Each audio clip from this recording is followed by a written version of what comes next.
Bonjour, bonjour, j'espère que vous allez bien. Je suis ravie de vous retrouver sur ma chaîne Pendi Business, Pendi Fashion. Alors, nous allons continuer avec les vidéos qui parlent du travail en Suisse. Et avant de continuer, avant de parler de ce permis de travail, de ces différents permis de travail, j'aimerais faire un récapitulatif sur ma précédente vidéo. Alors, lors de ma précédente vidéo, je vous ai expliqué comment faire pour venir travailler en Suisse. Lorsque vous désirez venir travailler en Suisse, c'est à vous de faire les recherches auprès d'une entreprise, c'est à vous de trouver votre employeur. Une fois que vous trouvez un employeur, vous constituez votre dossier, vous lui envoyez, et si le dossier est bon, il va présenter ce dossier aux autorités suisses, et si les autorités suisses sont d'accord, il va avoir une réponse positive par rapport à votre demande de permis. Donc, l'employeur va vous en informer. Vous allez à l'ambassade suisse ou la représentation suisse de votre pays afin d'avoir un visa qui va vous permettre d'entrer en Suisse. Une fois en Suisse, vous allez donc aller auprès des autorités cantonales pour avoir votre permis de travail. Et grâce à cela, vous allez pouvoir enfin entrer en fonction. Voilà en quelque sorte comment ça se passe. En résumé, comment ça se passe.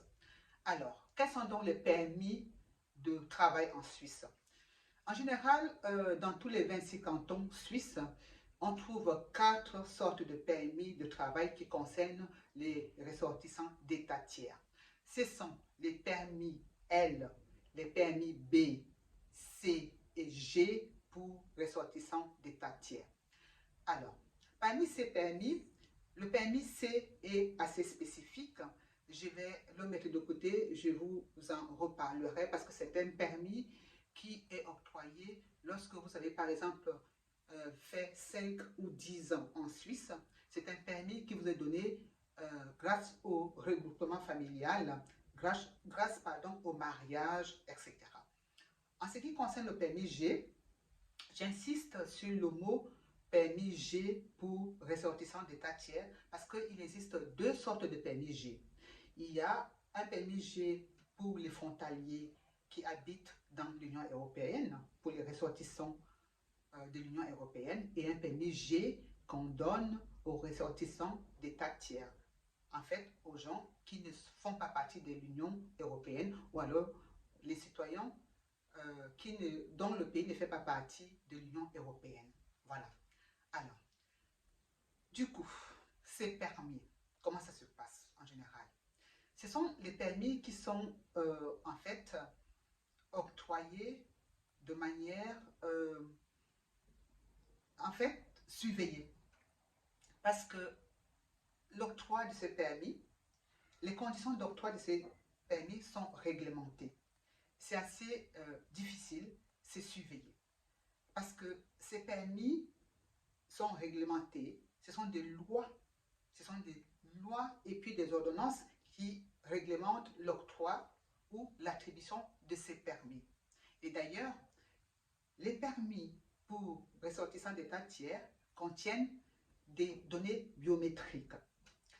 Alors, c'est quoi les données biométriques dans ce cas spécifique? Ce sont vos empreintes digitales qu'on va prendre et une photo. En fait, vous aurez vos empreintes digitales sur votre permis de séjour, enfin permis de travail, et ainsi que votre photo.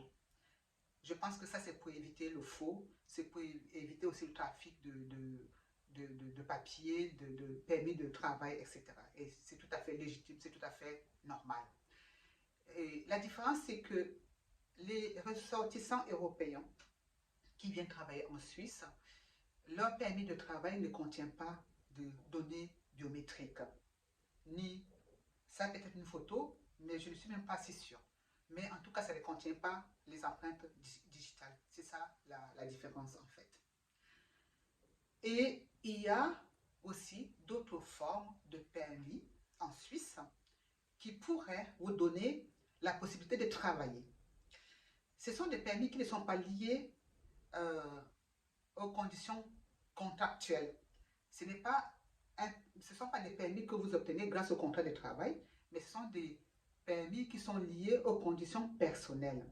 Alors, c'est par exemple, si vous êtes un requérant d'asile, si vous êtes un travailleur international, si vous fuyez la guerre dans votre pays, si vous êtes une personnalité à protéger, par exemple, vous allez recevoir d'autres formes de permis qui vont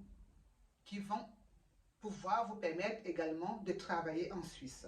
Donc, ces permis, ça peut être le permis N, F, CI et N, je pense que j'ai déjà dit, hein, donc je vais répéter. N, F, C, I et S. Voilà.